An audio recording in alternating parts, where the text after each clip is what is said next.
Joe and I went to Mar-a-Lago to meet personally with President-elect Trump. It was the first time we have seen him in 7 years. It's going to come as no surprise to anybody who watches this show, has watched it over the past year or over the past decade, that we didn't see eye to eye on a lot of issues, and we told him so. What we did agree on was to restart communications. For those asking why we would go speak to the president-elect during such fraught times, especially between us, I guess I would ask back, why wouldn't we? Joe and I realize it's time to do something different. And that starts with not only talking about Donald Trump, but also talking with him. That's MSNBC Morning Joe host Joe Scarborough and Mika Brzezinski telling their audience this morning they met with President-elect Donald Trump at Mar-a-Lago on Friday. The anchor said, as you heard there, that they wanted to, quote, restart communications with him. In the past, the hosts, though, have accused Trump of fascist talk amid a myriad of other criticisms. Trump, for his part, told Fox News Digital the meeting was extremely cordial, and in many ways, it's too bad, he said, that it wasn't done long ago. Let's bring back the front bench, Dan Moulton, Rudy Husny, Kathleen Monk, and Laura Stone. Kathleen, I'm so fascinated by this. What's your takeaway? Your people certainly who are watching Morning Joe this morning might have choked on their Morning Joe. You know, after seeing that, it was so surprising. I don't know. I think from my perspective, obviously a progressive perspective on the political spectrum. I actually, the worst part about this is that it makes Trump almost look magnanimous, right? Where he was like, I was happy to meet with them. I'm not, I'm welcome to talk to anyone, and we need to have the free speech, and journalists out there. I mean, this is a guy who not only tried to ban reporters in the past from scrums, he has filed lawsuits against certain reporters. He's said he'd revoke actual broadcast licensing. He even told some reporters that he'd be okay with them being in the line of fire in terms of possibly being shot at. So that's the most disappointing thing. But in terms of MSNBC, I mean, in some ways, I think it's the right thing. Reporters should always be speaking to everyone across the spectrum. It just seems a bit disingenuous because it does seem like they're rating chasing. Yeah, they're kind of getting criticism from either side, Laura, in particular because of the way, I mean, for me, the startling thing I was telling you in the break is, they were hysterical in the way they were describing Trump in the lead up to this election. Like, a vote for him is a vote to end democracy. He's a fascist. He's Hitler. If you describe someone that way, do you have breakfast with them 2 weeks later? How is anyone supposed to trust the way that they characterize things going forward? Yeah, I mean, I think their core supporters probably feel pretty betrayed right now. I think it kind of struck me as a bit of a mea culpa to the nation, if it were, or to half of the nation. Mm-hmm. And I think that's kind of what reporters have struggled with in covering Donald Trump as a political figure is how to cover him, how to call out his falsehoods. I mean, Daniel Dale, formerly of Toronto Star, now with CNN, made his career out of this, right? Calling out Trump. I think what makes maybe this one difficult is just kind of the sheer kind of popularity of the Trump win, or the sheer decisiveness of this one.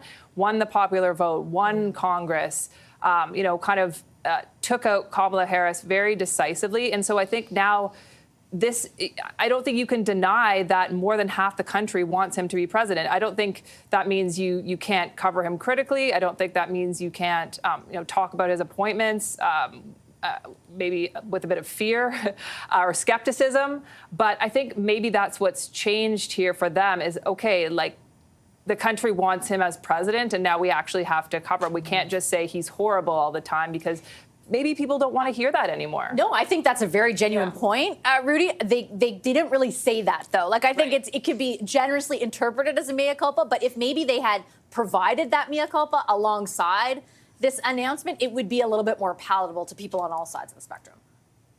Yes, look, we have to be careful, and I think we have to be careful in the U.S. and in Canada, because if there's one lesson learned, is about echo chambers. So the media needs to be careful, because if they only talk to certain people or certain voters, others won't listen. And after we have a society that is even more polarized. So I think they need to strike a balance. I think it was in a way, a mea culpa. But at the end of the day, he's the president. I mean, they have to cover him. I mean, it's just for democracy. It's just for everybody to know what's happening in their own country. So they cannot just ignore him, or they cannot just bash him every single day, because people will just stop watching and turn to podcasts or alternative media. And that's the problem we have. We need to have the society going. We need to have this balance between traditional media and also other medias. And I think that we have a responsibility in terms of making sure that we're not in echo chamber, the same way that, we're all from different spectrums, sometimes on different panels.